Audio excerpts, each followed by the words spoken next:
Hello, critical thinkers.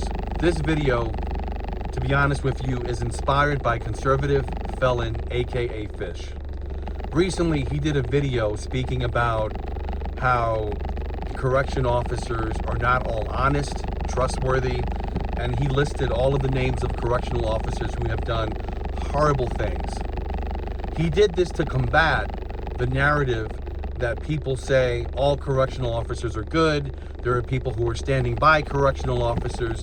He made the argument that you shouldn't be doing that. So he inspired me to do this video. Tomorrow, I'm releasing a video tomorrow afternoon that has the testimony of correctional officers from the 2016 July 6th Day of Terror at Mid-State Correctional Facility.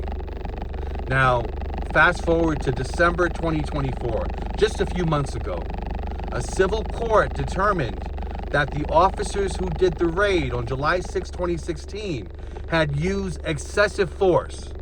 Not only did they use excessive force, they brutalized two incarcerated individuals by sexually assaulting them.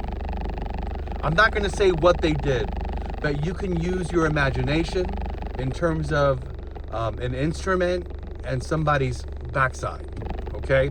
It's horrible. It's horrible. Now, in that court document that I've read, it's very long, but I've read it, you have the testimony of 30 correctional officers, including one lieutenant. And guess what? Do you think they told the truth in terms of what happened on July 6, 2026? They all told the truth. They all said, yes, we went in there, we brutalized incarcerated individuals, we beat them down, destroyed their property, sodomized two of them. Yeah, they were honest about this. No, guess what? In all the testimonies that they gave in the civil case, they lied.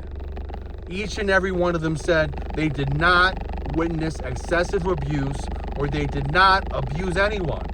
They all lied. Now, you see I'm wearing red today. I'm wearing red.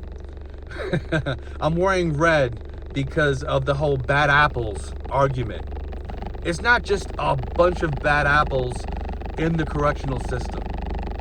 It's a whole bucket of bad apples. It's a whole bucket of them. Not only do you have people that are officers who are brutalizing incarcerated individuals, you have the other individuals who may not abuse and put hands on those incarcerated persons. You have the ones that lie. You have the ones that uphold the system of abuse. They need to be held accountable as well.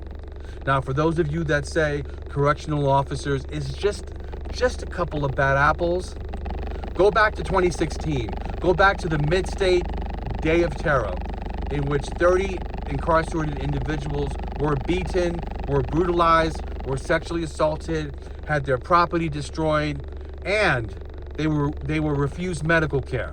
So you tell me that this is a case of bad apples. It's not just a case of bad apples. It's systematic abuse, it's systematic oppression that upholds poor behavior and illegal behavior. It's not just an ethical issue.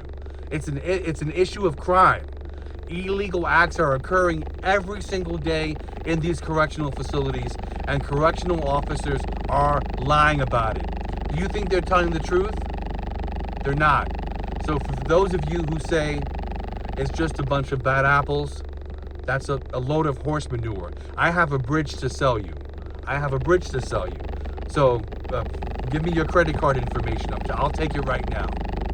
So for Conservative Felon, thank you for making that video. Tomorrow, I'm releasing a video. I'm releasing a video tomorrow that will have the testimony of 5 officers, 1 lieutenant, and 4 correctional officers who gave testimony in the civil trial in terms of what they did and what they didn't do. And guess what? Spoiler alert. They all lied. They all lied. So for those of you who say it's only a bunch of bad apples, I have a bridge to sell you. Feel free to give me your social security number and your credit card information. Let's do it.